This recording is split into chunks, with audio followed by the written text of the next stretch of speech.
Oi gente, tudo bem com vocês? Pra quem não me conhece, meu nome é Ana Luísa e eu sou nutricionista e coach. E hoje eu tô aqui pra falar com vocês sobre a síndrome do intestino irritável. Um vídeo que me foi muito pedido, porque eu sei que tem cada vez mais pessoas tendo o diagnóstico dessa síndrome. É um transtorno intestinal bem chatinho, mas que tem solução, tem como a gente melhorar muito os sintomas. Então se tu quer saber mais sobre isso, fica comigo e roda a vinheta.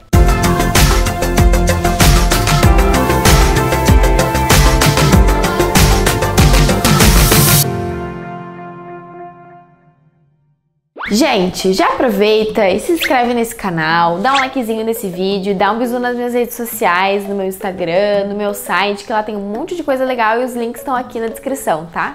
Bom, vamos começar então a falar sobre a tal da síndrome do intestino irritável, né? Um distúrbio, um transtorno intestinal relativamente comum na nossa população, que atinge pessoas de várias idades, mas é mais comum em pessoas entre 30 e 50 anos de idade, principalmente no sexo feminino. É chatinho e eu sei como é porque eu tenho a síndrome do intestino irritável, mas existem muitas coisas que a gente pode fazer para melhorar os sintomas dela e ter uma vida normal e não sofrer tanto com as... Eu sabia. Bianca! Certo que você vai entrar pra edição, né? A síndrome do intestino irritável é classificada como uma doença funcional. Por que a gente chama essa doença de funcional? Porque o que acontece? A gente chega no consultório do médico com diversos sintomas, entre eles dor abdominal, gases, diarreia e constipação, ou diarreia ou constipação, ou alternando entre diarreia e constipação, desconforto, distensão, se ficar muito inchado, comer coisas e ficar enjoado, às vezes até algumas pessoas têm o sintoma de vômitos e coisas do tipo. A gente chega no médico relatando todos esses sintomas. O que eles fazem? Começam a investigar para ver o que tu tem. E eles fazem diversos exames para ver se tu tem alguma doença inflamatória intestinal, alguma intolerância alimentar, ou alguma doença autoimune, a doença celíaca, por exemplo. E eles investigam e não encontram nada específico. Não encontram alterações no funcionamento, né? Alterações relevantes no funcionamento do teu intestino, alterações orgânicas ou fisiológicas ou na estrutura do teu intestino. Então, tu não tem nada, mas tu tem alguma coisa, porque tu tem vários sintomas. E esses sintomas, esse conjunto de sintomas, se caracterizam na síndrome do intestino irritável. Então, gente, o diagnóstico da síndrome do intestino irritável é exatamente assim que eu falei. É investigando esses sintomas, vendo se há alguma doença, vendo que não é nenhuma das doenças mais preocupantes que eu citei, a gente vê que a pessoa tem a síndrome do intestino irritável. Os sintomas que as pessoas têm variam muito, cada pessoa vai ter um sintoma, um conjunto de sintomas específicos. As pessoas podem ter sintomas muito graves, ou muito leves, ou médios, depende muito e varia muito, e é por isso que o tratamento da síndrome precisa ser muito individualizado e muito personalizado pra gente poder encontrar a melhor forma para aquela pessoa de lidar com a síndrome.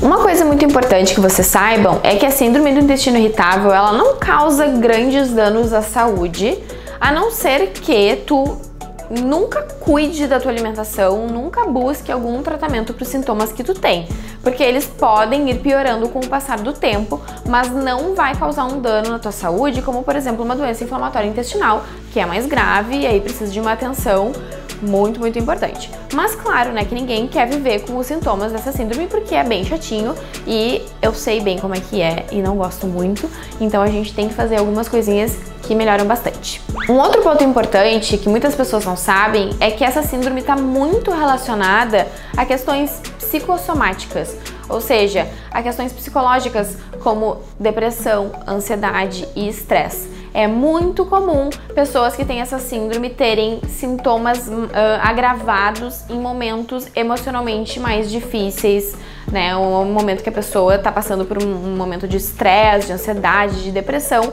Geralmente esses sintomas afloram e ficam piores. E é por isso que o tratamento muitas vezes precisa incluir um tratamento para questões psicológicas e emocionais. Muitas pessoas vão ter um benefício muito grande fazendo, por exemplo, psicoterapia. Pode aliviar muito os sintomas se a pessoa fizer acompanhamento com um psicólogo. E claro, com uma nutri também, porque nós somos as pessoas que podemos te ajudar em relação à tua alimentação, a suplementação de algumas substâncias que podem ajudar, ou a utilização de fibras, de probióticos, que são bactérias boas que vão trazer vários benefícios para o teu intestino, entre outras coisas. Então vamos começar a falar um pouquinho aqui sobre o tratamento dessa síndrome, que não tem cura, mas que pode ser aliviada e ser muito tranquila. Bom, a primeira coisa que tu precisa fazer, que é a coisa mais importante de todas se tu tem a síndrome do intestino irritável, é uma dieta específica para ela. E a dieta padrão ouro que nós temos hoje para o tratamento dos sintomas é a dieta Low FODMAPs. Que nomezinho estranho, não é mesmo? E eu vou te dizer o que significa. Em inglês, FODMAPs significa Fermentable Oligosaccharides, Disaccharides, Monosaccharides and Polyols. E o que é isso? São carboidratos, né? Um conjunto, um grupo de carboidratos específico que é altamente fermentável no nosso intestino. Então, quando a gente come esses carboidratos, eles vão para o nosso intestino e as bactérias fermentam eles, e o produto dessa fermentação faz a gente ter gases, distensão abdominal, dor, cólica e desconforto. Nem todo mundo tem um problema com esses carboidratos, mas a maioria das pessoas tem algum problema de má absorção com algum dos alimentos desse grupo de carboidratos. Então, assim, pessoas que não têm a síndrome vão ter algum alimento que está nesse grupo, né, que tem esses carboidratos que se chamam FODMAPs, vão ter algum problema para digerir esses carboidratos, mas não vão chegar a ter sintomas tão graves e ruins quanto quem tem a síndrome. Então, nós que temos a síndrome do intestino irritável, nós temos uma má absorção bem mais relevante e geralmente num número maior de alimentos que tem os FODMAPs. Outra coisa importante é que, geralmente, o fato de que a gente não consegue absorver direito esses carboidratos no nosso intestino, além de causar a produção de gases, que eu comentei aqui, também faz com que a gente tenha uma retenção maior de água no intestino, e isso causa um outro sintoma muito comum, que é a diarreia ou as fezes pastosas, né? Que a maioria das pessoas que têm a síndrome tem. Mas também existe um outro sintoma muito comum, que é a constipação, que é o contrário disso. Muitas pessoas acabam ficando constipadas, ou seja, não conseguem fazer cocô, não conseguem ir aos pés por causa da síndrome. Então a dieta Low FODMAPs consiste em a gente restringir de uma forma bem drástica os alimentos que são ricos em FODMAPs. Inclusive, eu vou deixar aqui o link na descrição para vocês de um aplicativo muito legal que vocês podem baixar no celular, onde vocês podem pesquisar quais são os alimentos que são ricos em FODMAPs ou os que são pobres em FODMAPs. Os ricos vocês têm que evitar e os pobres em FODMAPs vocês podem consumir no dia a dia. E eu também vou deixar um PDFzinho aqui com um resuminho desses alimentos para vocês, que também já é bem legal e prático para vocês. Então, gente, o que a gente faz? Inicialmente, a gente restringe esses alimentos que são ricos em FODMAPs, a gente não come eles por nada nessa vida, a gente tem que restringir realmente de forma radical.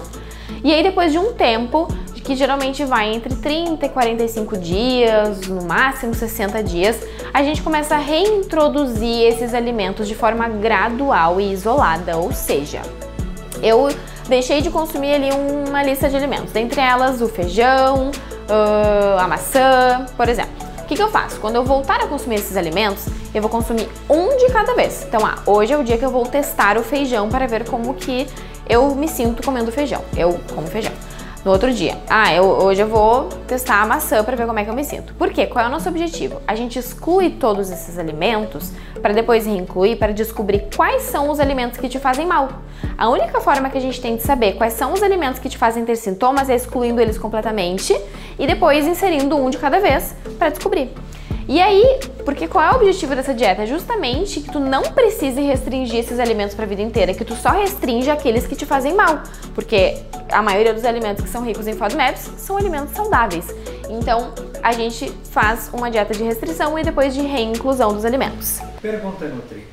Se eu incluo um tal alimento num dia, eu tenho que esperar mais tantos dias para voltar a outros alimentos, ou eu posso já testar outros alimentos no dia seguinte? Pode testar já no dia seguinte. Só que o que a gente sempre faz? A gente tem que manter um diário. Então eu fui lá, daí no dia 1, lá eu experimentei o feijão. O que que eu vou fazer no final do dia? Vou anotar ali se eu tive algum sintoma ou não. Se eu não tive, a princípio tá tudo bem. Dificilmente, se é um alimento que realmente te causa sintoma, dificilmente ele não vai te causar naquele dia que tu consumiu, tá? Então, geralmente a gente vai um dia de cada vez mesmo, não tem necessidade de fazer um intervalo entre os dias que a gente experimenta esses alimentos. Quero finalizar esse vídeo, então, com um resuminho sobre o que tu precisa fazer dependendo do sintoma que tu tem. Porque é muito diferente o tratamento se tu tem diarreia ou constipação ou se tu tem diarreia e constipação alternado, tá? A melhor pessoa que pode te passar um tratamento para isso e uma orientação adequada é uma nutricionista ou um gastroenterologista ou os dois juntos, tá? Gastroenterologista é um médico que trata isso. Mas eu vou te dar algumas dicas para tu começar já. Então, não importa se tu tem diarreia ou constipação ou as duas coisas, tu precisa fazer essa dieta Low FODMAPs. Ela é muito importante, ela é a melhor forma que tu tem de descobrir os alimentos que te fazem mal. Se tu tem constipação, tu vai precisar fazer algumas outras coisas. Inclusive, já tem um vídeo aqui nesse canal falando sobre intestino preso, que eu vou deixar o linkzinho pra vocês aqui ou aqui. Eu nunca sei qual é o lado. É nesse aqui. E vocês podem ir lá, que lá tem várias dicas pra isso. Mas o que a gente sempre faz pra quem tem constipação? Tem que melhorar a alimentação da pessoa, principalmente aumentando o consumo de fibras dela, e adequar o consumo de água e exercício físico, né? Bem básico. O vídeo que eu fiz é muito mais completo em relação a isso. Para as pessoas que têm diarreia, a gente precisa excluir os alimentos que causam a diarreia nessa pessoa, incluir fibras que ajudem a melhorar a consistência do bolo fecal, das fezes da pessoa, que são fibras específicas para isso. Às vezes, dependendo do grau que tá a diarreia da pessoa, a gente precisa usar medicamentos que ajudem. E no caso da constipação também, dependendo do grau da constipação, a gente precisa usar medicamentos para isso. Coisas imprescindíveis, independente de tu ter diarreia ou constipação, é ter uma alimentação saudável, fazer exercício físico, tomar água, dormir bem, descansar e ter uma boa saúde mental, gente, para qualquer um desses sintomas. Então, resumidamente é isso, mas o melhor tratamento que tu pode fazer realmente é com uma profissional. É isso aí então, gente, eu espero que vocês tenham gostado desse vídeo. É um assunto muito longo, eu poderia ficar aqui muito tempo falando, mas eu preciso resumir pra vocês, e quem realmente vai poder dar informações mais completas é uma profissional que vai poder te ajudar diretamente com o teu problema. Se tu gostou desse vídeo, deixa um likezinho pra mim, se inscreve nesse canal pra receber mais dicas e informações valiosas como essa. Não se esquece de dar um bisu nas minhas redes sociais, no meu Instagram, no meu site, e eu te vejo no próximo vídeo. Beijão!